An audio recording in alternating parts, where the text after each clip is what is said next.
The Nikon ZFC is a retro-styled mirrorless camera with modern-day capabilities. Since its release, this camera has gained a great deal of approval by experienced photographers who love its casual throwback vibe and may remember the days that cameras looked and functioned like this. But the ZFC is also perfect for beginners who are learning to use their first interchangeable lens camera and look good doing it. But I feel like the ZFC hasn't quite got the recognition it deserves as a vlogging camera. So when Nikon reached out asking if I'd like to test the ZFC for vlogging and share my experiences with you, I was happy to bring them on as a sponsor of this video. I was curious to see if this new mirrorless camera that's great for photography could actually meet the unique demands of a vlogging camera in addition to being a cool looking companion. So today we're going to really look at the Nikon ZFC for video. We'll go over its features, test the video quality, and I will show you what an actual Nikon ZFC vlog could potentially look like.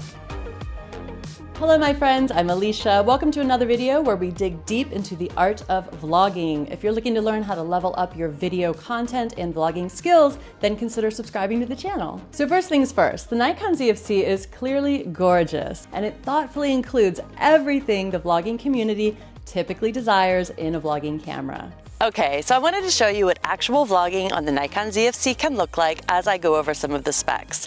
So the Nikon ZFC sports a 20.9 megapixel CMOS sensor paired with their XPEED6 engine to provide photos and videos with exceptional clarity. This is a camera that can shoot with a very high ISO and still output a very clean image. So in these tests I did earlier, I stepped into a darker area with the ISO set to auto. So the ISO really did bump up pretty high here in these images, but you can see it's still a pretty clean output. So there's not a lot of that noise or, film grain sort of look that you're gonna see in the dark areas when there's a high ISO on other cameras. I'm also excited to say that the Nikon ZFC shoots 4K UHD video at up to 30 frames a second with no crop factor. And it shoots up to 120 frames a second at 1080p, which results in gorgeous, super slow motion, which is just an amazing creative addition to add to vlogs. And outside of vlogging, it really is a comprehensive tool for photography, live streaming, or just shooting any types of video, which makes it a great all-in-one travel camera. It even comes in 6 super stylish colors, which make the styling opportunities just endless. Right now, I'm just working with the black and silver, which I absolutely love, but I could definitely get into some of these other colors as well. All right. Let's take a closer look at the camera body and allow me to point out that this retro styling is not just random. Oh no. Nikon has styled this to mirror their own retro look from the Nikon FM2 created in 1982. Now obviously there's no such thing as a retro vlogging camera because vlogging is a very new sport, but it's kind of funny because there are things about this camera that have rolled over from that original 80s style that make this a better vlogging camera than modern day vlogging cameras. The functional analog controls give you this nice feeling of control by allowing you to check or adjust your settings without going into the touchscreen. This is helpful if your hands are busy holding the camera and you just want to do like a quick check on top to see that your shutter speed is correct or see where your ISO's at or something like that. Or if it's super bright outside and you're having a hard time really looking at the touchscreen, just take a peek on top. If you're just starting out with using manual settings on a camera, as many vloggers are, then you may find that the analog controls kind of give you an edge up in learning by providing a more solid visual reference. If you're a visual learner and you're looking at the touchscreen, that's one piece of input, but just seeing the dials and seeing how the range of things, I think it's just helpful. I also really love this aperture control wheel right on the front. It's just nice and clicky. It's actually called the sub command dial and you can program it to change anything, but it's just a nice, easy way to control your aperture. There's also this tiny LCD screen right between the exposure compensation and the shutter speed dial telling you the aperture of the lens. So it's another visual reference just so you know exactly where it's at. And then here we have shutter and here we have ISO. Of course, the touch screen is super convenient too, and it provides a quick and functional way to change anything necessary. Another detail that's been completely carried over from that 80s styling is the complete lack of that bump hand grip on the camera body, which photographers are probably going to hate, but I absolutely love it because when you're vlogging, you literally don't need it. If you have the camera facing you like this, you would probably be holding it by the lens if you weren't using any sort of vlogging stick or gimbal, but I usually vlog on a gimbal, and the lack of the bump hand grip means that when it's on a gimbal, the whole thing is just more streamlined and easier to balance. Like, there's just less bulk on the camera body, so that doesn't bother me at all. And as far as photography is concerned, like back in the 80s, they just kind of expected you to hold the camera in a different way before someone decided decided to add that bump hand grip. So you can definitely get used to holding it this way. I feel like I'm used to it already. In fact, I'm so into this like streamlined look that I would lob off the viewfinder on a lot of, or on just like the perfect vlogging camera, because, you know, you don't need it for vlogging, A. And I think it's just better for, you know, not obstructing things. If there could just be a cold shoe mount on just like a solid box with a flip out screen, that would be amazing, in my opinion. Photographers are gonna hate this though. And speaking of the flip out screen, what is there to say about the flip out screen besides that it is perfect? They absolutely nailed the flip out screen. This is exactly what vloggers want. Even for photography, it's just amazing. It flips right out. It's got a nice grip so you can pull it out. It is fully articulating, which is perfect because it not only flips around to the front, but I constantly am using this angle situation. So if I'm shooting high, I can angle it to see the viewfinder perfectly. Same if I'm shooting low, shooting upwards, I can look down and see the viewfinder perfectly with that nice angling on the flip out screen. But perhaps the best thing about the Nikon ZFC for vlogging is that it is unbelievably light.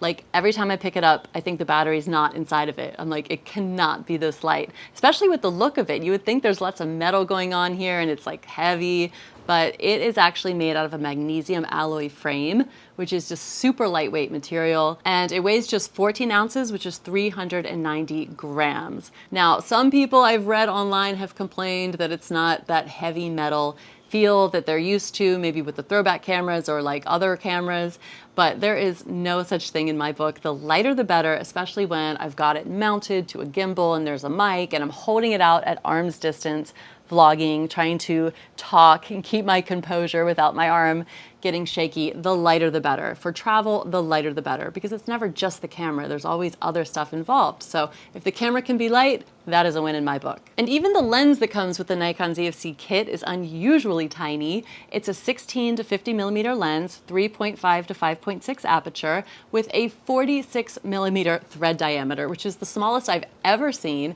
I had to laugh when I ordered this neutral density filter for it. I mean, I didn't have one this small, not even close. I've never even seen one this small. It's so cute.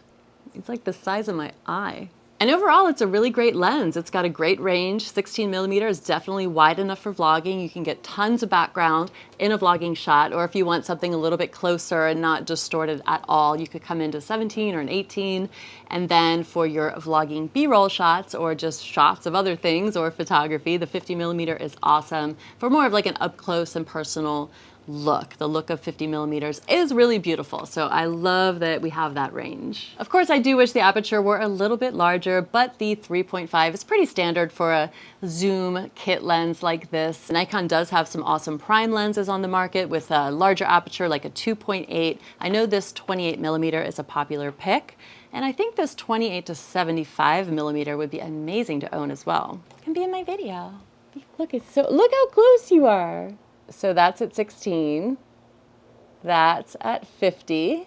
Look at that. The ZFC does feature the standard Nikon Z mount, so you can mount pretty much any modern Nikon lens to it. And if you do have an older vintage lens, there is an adapter you could use. So you could put an old lens on a new camera that looks like an old camera. Okay, jumping back to our vlogging shot to talk about the ZFC's vibration reduction feature, which is basically image stabilization. Now, the thing about this vibration reduction feature that is far superior than other crop sensor mirrorless cameras is that there is no crop factor on it. So a lot of the other cameras kind of rely on cropping in that image in order to provide that stabilization, but the ZFC does none of that. It stabilizes the shot while keeping it just as wide as you want it to be, because when it starts to crop in just to be stabilized, you're really messing with the width that you need for a vlogging shot. So this is a much better deal. So we have normal, sport, and off. And if we look at this test, you can definitely see the difference, mostly in the background with just less shakiness overall, which is great. When we look at the shot where it's off, I can see more movement back here on the fence. I don't see a ton of difference between the normal and sport, but my guess here is that sport really performs in a super bumpy situation like running or biking. And overall, the vibration reduction feature looks very effective. We'll also need to talk about the autofocus, which is a very important feature in a vlogging camera. The Nikon ZFC features rapid eye detection autofocus, which locks under the actual eyes of people rather than just the face, which makes it better for using like a shallow depth of field, because really the eye is the most most important thing. And I did have a lot of success with getting it to lock onto my face when I had the lens at its widest and had the camera at arm's distance, so your classic vlogging shot. It's definitely a decent autofocus system for vlogging. The autofocus options are pretty extensive with choices like wide area for people or auto area for people. You can even switch the IAF to detect animal faces rather than human, so you can lock on to the majestic eyes of your cat. So I did have a tricky time at times getting the actual autofocus to lock onto that eye detection box, and I think the solution to this is just being near the camera to half press that shutter button.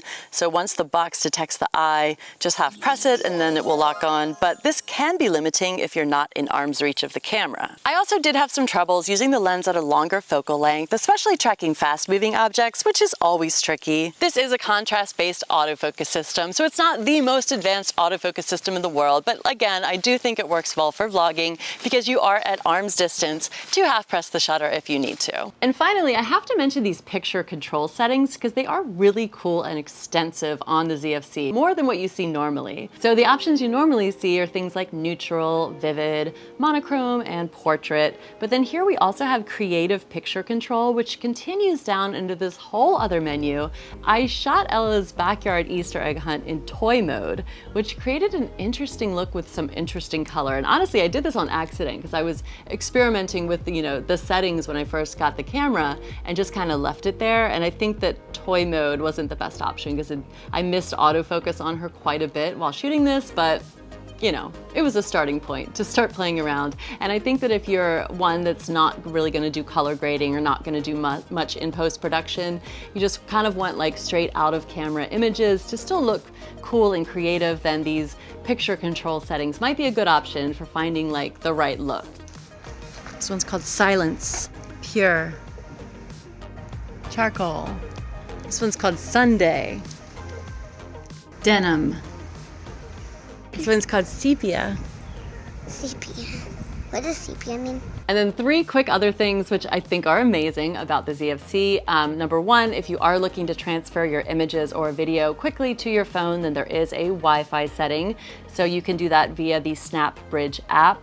There's also a USB-C charging port so you can charge the camera while you're using it, which is very, very convenient. And then last is the simple fact that when you have a tripod or just a tripod plate attached, you're still able to open the Nikon ZFC battery chamber and access the SD card. Amazing, because a lot of crop sensor mirrorless cameras are, these compact little bodies and they don't allow you to do that. This body doesn't seem that much bigger than any other crop sensor mirrorless, but for some reason, this is almost always obstructed on other cameras, but not on the ZFC. So that just makes it super convenient and easy to use. Definitely modern day features. Everything you would expect in a modern day camera, the Nikon ZFC has. So I hope that gives you a great picture of what it's like to vlog on the Nikon ZFC. I definitely look forward to better getting to know this camera, vlogging on it some more, and showing it off a little bit too.